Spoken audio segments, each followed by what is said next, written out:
Yan lang yung nilagay ko. Ito.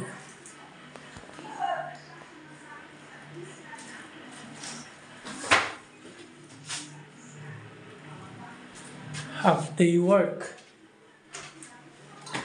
Ito mahirap. Magpapasok pa ako ng isa pang web. Kailangan ng alambre.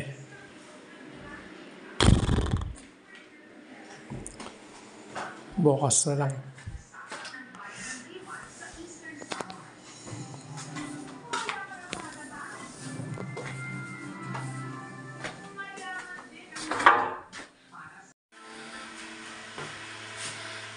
Medyo malinis na yung wiring niya. Balot na lahat ng ano. Tapos ilaw. Ayan, dito na rin ako kumukuha ng source. Para dyan. Okay na yung wiring.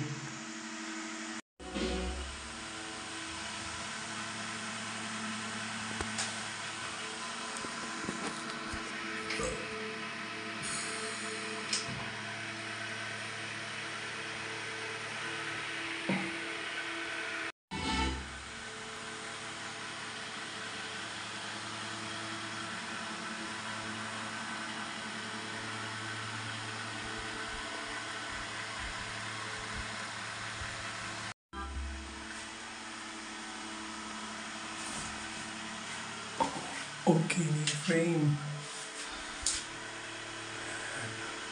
Talin niya ito ng shower sa heater. Ito, tatanggalin na yan. Kasi wala nang mabiling replacement nun. So, tanggalin na yan. Palitan na yan.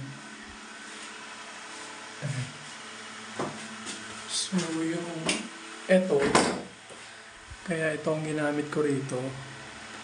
Kasi dito nagkaroon ng tulo. So itong kahoy na yan, binabad ko yun sa used oil. Para in case na magkatulo uli, o ano man, hindi agad mabubulok yung kahoy na yan. So, sa lahat ng frame niya, naka-screw. Screw ng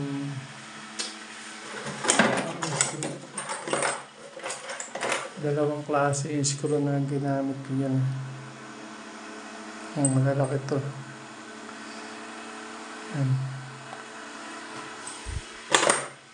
Yan na. Tapos ito existing ilaw lang yan eh.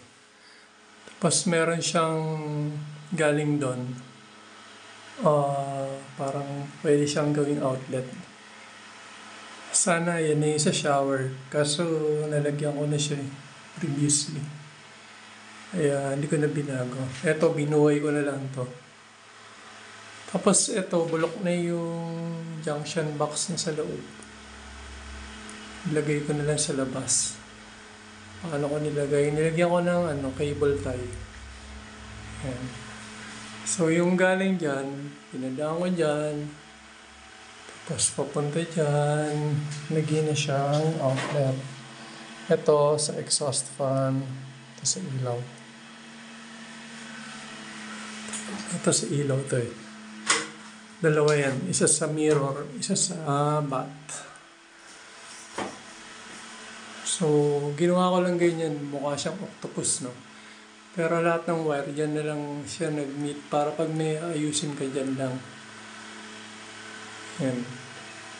Ito sa linya ng exhaust fan. Yan. So, mamaya puro ano naman tayo. Ganyan.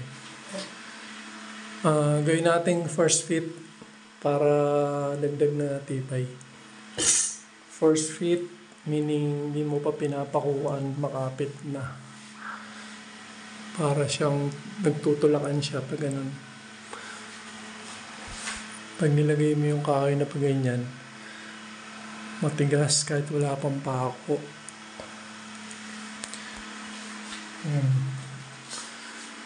Yun yung development ng yan siya. Mga dugtungan ko yan. Yung mga existing na yun, hindi ko na tinanggal. Kasi yung iba makapit kinailangan mo yung pako. Kaya hindi ko na tinanggal. Ito na lang siya. Yung iba natanggal ko, yung iba hindi. Yan. Okay. Okay. Done framing na.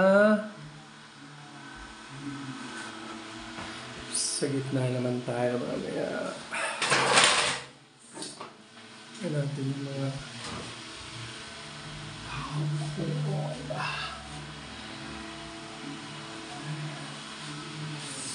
good.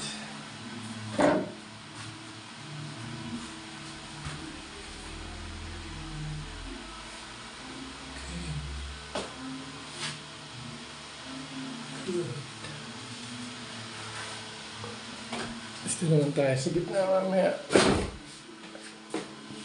Ganon.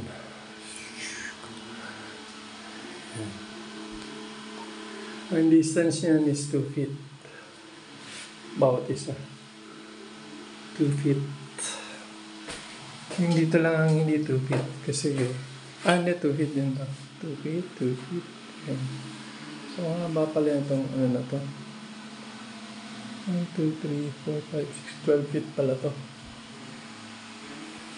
Okay. Good. Meron akong share sa inyo. Diba, naglagay kayo ng ganyan. So, ang gawin nyo, pinturahan nyo na yung ano. Kung ano yung gusto nyo ipintura doon sa wall, pinturahan nyo na to. Yan yung mga ilalim. Pininturahan ko na yan. Yan. Paikot. Doon. Pininturahan ko na yan ng yung kulay na gusto ko siyang maging finish na kulay. First coating ba lang yan. Pero pininturahan ko na. Para, pag naglagay ka ng kisame, hindi ka na mahirapan magpintura. Kasi nangyayari kapag nakikabit na yung kisame, saka pala magpipintura, diba, ang hirap minsan sumasablay, tumatama dun sa kisame. Sa finish na ano. Pinipinturahan ko na yan. Para paglagay nung kisame, okay na. Hindi ka na mahirapan magpintura. Ganyan. Yan, maglalagay na ako nung sa gitna. Okay. Overtime. Isa na lang. Isa na lang dyan. Ito na yung ilaw.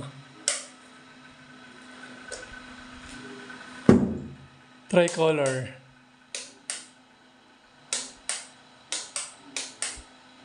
Ayan. Overtime. Boss na. Pipi na.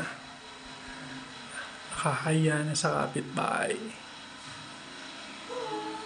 Siya. Bukas. Tapos na to bukas.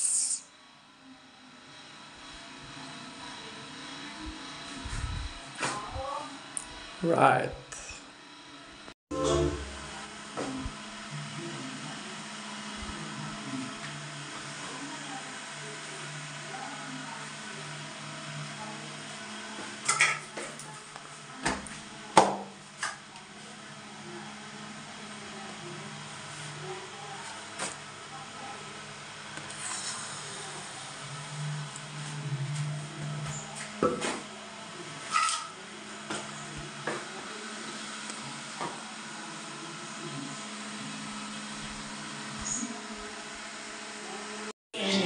Sayang, sayang,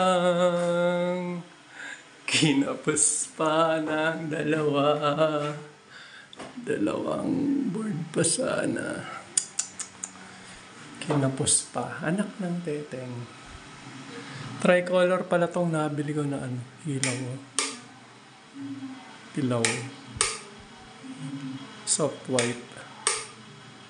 Daylight. Ang galing. Hay nako, sayang. Pati ito, papalitan ko ito eh.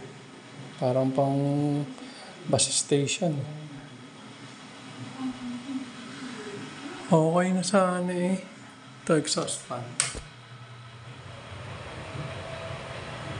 Good. May outlet na rin. Para doon sa mga gagamit ng blower. Sa kung ano pa. Yan, sayang. Tapos na sana ngayon. Hindi pa natapos. Pintura na lang sana. Sorry. Ay, galing ah. Tricolor ah. Alright. Hindi natapos. Kulang ang board.